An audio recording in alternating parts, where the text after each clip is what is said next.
판단력이 흐려질 때 예배자가 되라. 판단력이 흐려질 때 예배자가 되라. 그런 제목으로 오늘 말씀을 같이 나누었으면 좋겠습니다. 9절에 보니까 이제 다윗의 가문이 위기 중에 위기 아닙니까? 하반절에 보면 아하시아의 집이 약하여 왕위를 힘으로 지키지 못하게 되니라 그랬습니다. 왜 이렇게 된 겁니까? 지금 다윗의 가문 그 아하시아의 집이 그랬는데 요 다윗 왕가를 말하는 겁니다. 지금 아하시아가 왕이 되기 그 전의 상황들을 잠시 말씀드리면 이게 아하시아의 아버지가 여호람 아닙니까? 여호람이라는 왕인데요. 이 여호람이 누구와 결혼을 했는가? 하필 이 아합 왕의 딸 이제 아달랴와 결혼을 했고요. 10절부터 12절에 보면 이 아달랴가 섭정을 하는 것을 보게 됩니다. 왕이 돼요. 그럼 여기는 아합 왕의, 그러니까 북쪽 아주 악한 왕, 그 옛날이 아니죠. 제가 여러 번 그 엘리야에 대해서 말씀을 드렸는데 그 엘리야와 그 계속 대칭점에 섰던 자가 아합 왕이에요. 이세벨 아시잖아요. 요한계시록에도 이세벨이 악녀로 그렇게 나오지 않습니까? 대표적인 세상을 상징하는 자, 이들이 지금 여호람 시대 또 그 아버지 여호사밧 시대에 북쪽 이스라엘의 악의 중심축이었습니다.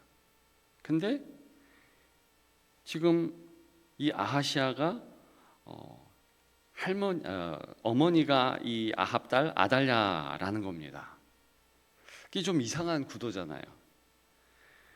이렇게 되었고 그 이유는 여호람의 아버지 여호사밧이 이제 연정을 추구합니다. 이제 국가가 안정이 되고 괜찮죠.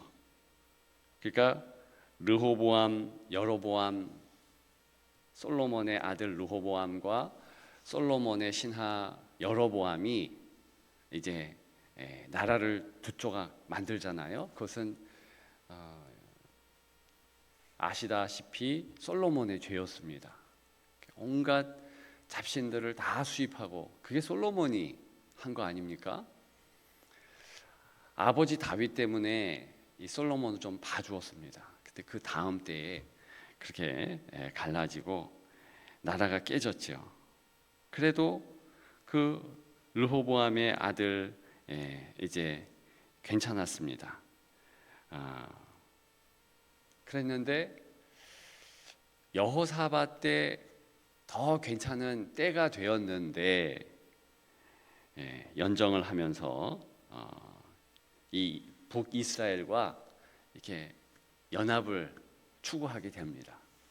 그래서 이제 하나님을 잘 믿는 백성 다윗 왕가가 이렇게 북이스라엘을 신앙적으로 끌어서 하나님을 잘 섬기는 그런 옛 은혜를 되찾으면 되는데 그게 아니라 희한하죠. 오히려 끌려가요. 이게 이제 우리가 꼭 기억해야 되는 것입니다. 가문 대 가문이 만나고 가정 대 가정이 만나고 개인이 개인 대 만나는데 예수 믿는 가문, 가정, 개인, 예수 안 믿는 가정, 가문, 개인 만났을 때 어느 쪽으로 기우는가? 성경에 보니까, 그리고 여러분들도 경험하셨을 거예요. 예수 안 믿는 쪽으로 기웁니다. 하나님을 안 섬기는 가문과 가정과 개인에게 기울어집니다. 왜냐? 우리가 본성이 있잖아요. 그래서 본성은 뭔가 기도 안 하는 쪽으로, 하나님 안 붙잡는 쪽으로, 내 감정에 충실한 쪽으로 그렇게 되게 되어 있습니다. 그러니까 멸망이 뭐 나쁜 짓을 해가지고 멸망하는 게 아니고요. 가만히 있으면 멸망하고요. 가만히 있으면 지옥의 땔감이 되어져 있더라는 것이죠. 원래 지옥의 땔감이었으니까. 우리가 추석 명절을 맞이해서 그냥 가만히 쉬어보십시오. TV 리모컨을 찾는 손이 빠르지 성경책을 찾는 손이 빠르겠습니까? 그잖아요. 다이어트도 가만히 있으면 안 돼요. 뭐 이를 악물고 어디 뭐 헬스장을 가든 아니면 뭐 밖에 나가서 그렇게 운동장을 돌든 적극적으로 뭔가 하지 않으면 그냥 살은 찌게 되어 있습니다. 음식은 맛있으니까 먹게 되는 거죠. 이것이 지금 다윗 가문을 해하게 됐고 엄청난 비통함이 이 다윗 왕가에 있게 되잖아요. 3차에 걸쳐서 뭐 피비린내가 나게 되죠. 오늘 본문이 22장에 있잖아요. 그런데 21장에 보게 되면 4절입니다. 제가 읽어드립니다. 여호람이 그의 아버지의 왕국을 다스리게 되어 세력을 얻은 후에 그의 모든 아우들과 이스라엘 방백들 중 몇 사람을 칼로 죽였더라.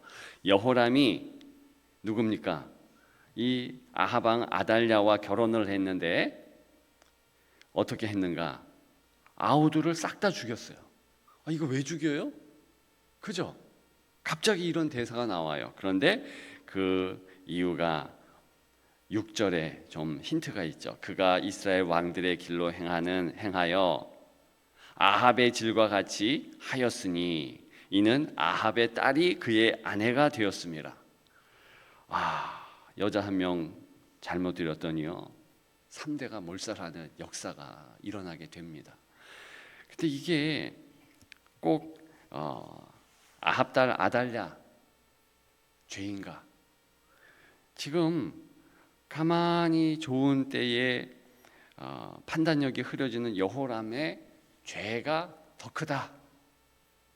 이것을 읽어가면서 알 수 있게 됩니다. 그냥 하나님의 사람이요 성도가 가만히 있는 거, 그냥 세상 살아가는 이 풍류에 그냥 몸을 맡기는 것 자체가 죄라는 것을 의미합니다. 이를 악물고 내가 하나님께 나아가야지, 이래야지 승리가 주어지는 것이지 가만히 있으면요 이게 시류에 풍류에 세상 풍파 가운데 떠나려가게 되어 있어요. 그 풍랑 인하여 더 빨리 갑니다. 이를 악물고 힘드니까 하나님께 나아가고 힘드니까 더 기도해야지, 힘드니까 예배자 돼야지, 이렇게 결단하고 그래 나가면 승리합니다. 근데 그게 아니고요, 그냥 가만히 있으면 이게 왜 이렇게 됩니까? 왜 잘 있는 모든 아우들을 다 죽여버려요? 이제 뭔가 자신의 위기감이 있겠죠. 이렇게 보니까 아우들이 어떻게 보면 위기의 진원지들 아닙니까? 나중에 자기 왕위를 찬탈할 수 있다. 북이스라엘 자기 어머니 부인된 그 북이스라엘에는 막 정병이 계속 일어나고 쿠데타가 계속 일어나는 거야. 막 7번이나 막 일어나고 이러니까 위기감이 있잖아요. 차라리 모르면 더 나을 걸. 야, 이럴 때 어떻게 해야 되는가? 그럼 자기 또 아내가 쏙닥쏙닥 했겠죠. 그럴 때는 이렇게 해야 돼. 그러면서 마디가 신앙으로 인도해야 되는데 싹 죽여버려 아예. 그랬더니 22절에 보게 되니까는요 이 아하시아의 때에 또 어떻게 됩니까? 형들이 다 죽게 돼요. 여호람의 아들들도 죽게 되더라. 여호람이 자기 형제를 죽였잖아요. 근데 희한하게 하나님의 이 심판이 어떻게 됐냐 하면 자기 아들들도 싹 죽게 돼요. 자, 22장 1절에 나오잖아요. 그 아들 아하시야 막내 아들 빼놓고는요 모든 아들들이 싹 죽어버려요. 이게 비참, 누가 이렇게 한 건가? 지금 여호람의 이런 나쁜 행실로 말미암아 하나님의 심판이 있는 거예요. 그러면서 3절에 아하시야도 아합의 집 길로 행하였으니 이는 그의 어머니가 깨어 악을 행하게 하였음이라. 그래서 계속 악을 행한다. 이게 22장에 쭉 나오지 않습니까? 결과는 뭡니까? 우리가 9절에 주목했듯이 아하시야의 집이 약하여. 그러니까 신앙으로 똘똘 뭉쳤던 두 지파, 유다와 베냐민 지파, 그게 남유다 아닙니까? 근데 지금 어떻게 됐어요? 완전 망가졌어요. 약하게 된 이유는 다른 데 있지 않습니다. 아무리 환경이 좋아도요, 이제 됐다, 내게로 하자, 그러는 즉시로 이 사단이 틈을 본 거예요. 역사하잖아요.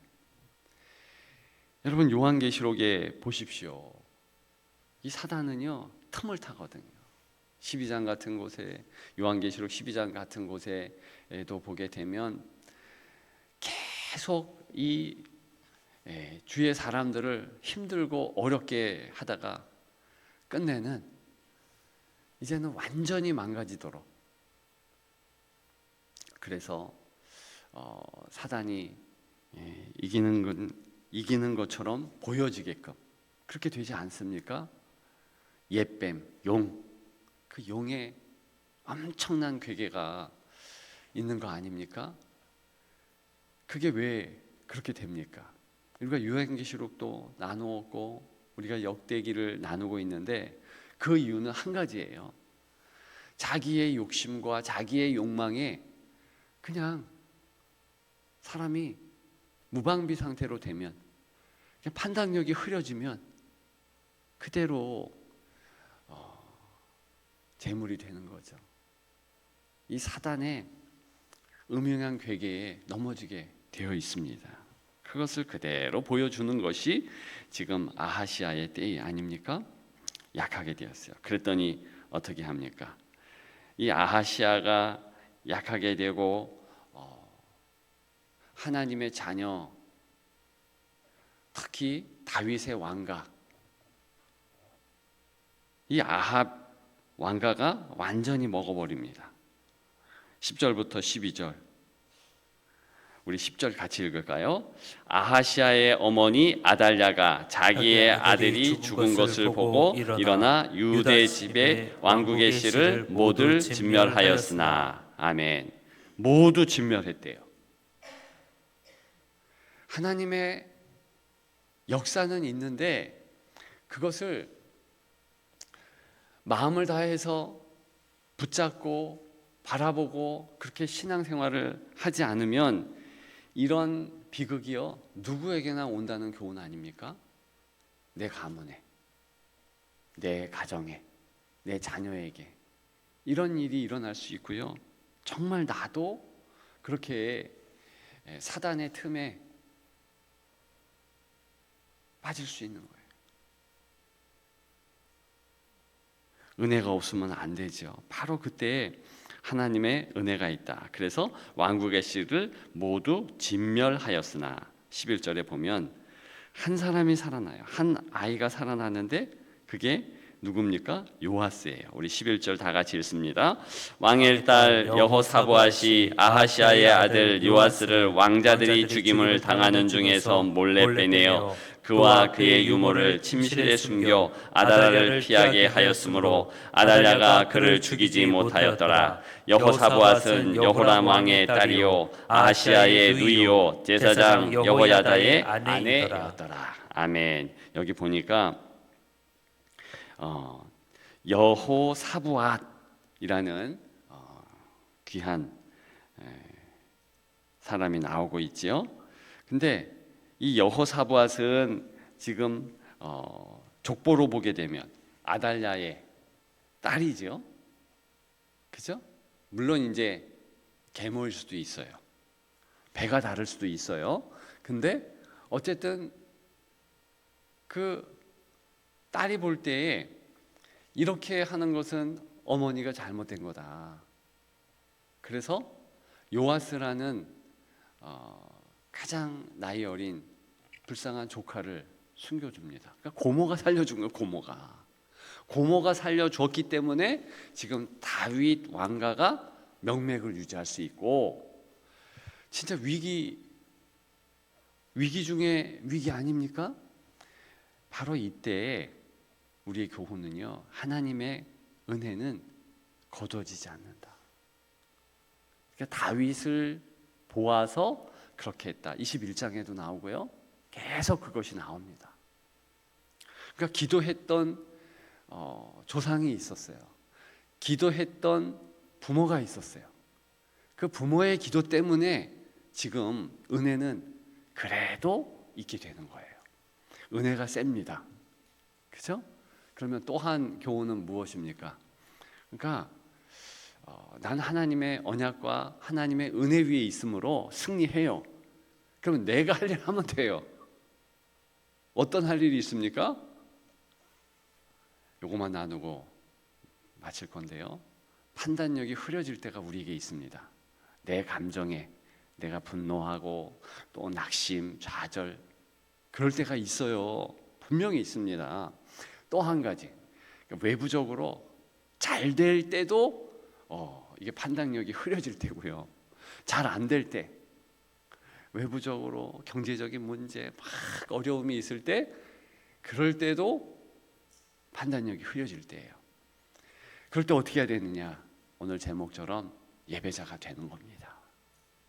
이미 이것은요, 역대기의 가장 최고의 중심 주제죠. 솔로몬이 성전을 지으면서 기도한 대로 성전에 나가서 무릎 꿇고 기도하면 되는 거예요.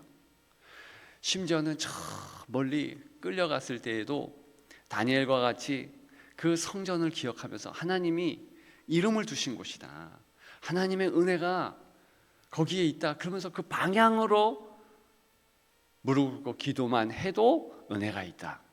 그러면 실제로 믿음의 백성들이 하나님을 섬기고 하나님만을 붙잡는데 하나님께서 불쌍히 여기시고 긍휼히 여기시고 붙잡아주지 않으시겠습니까?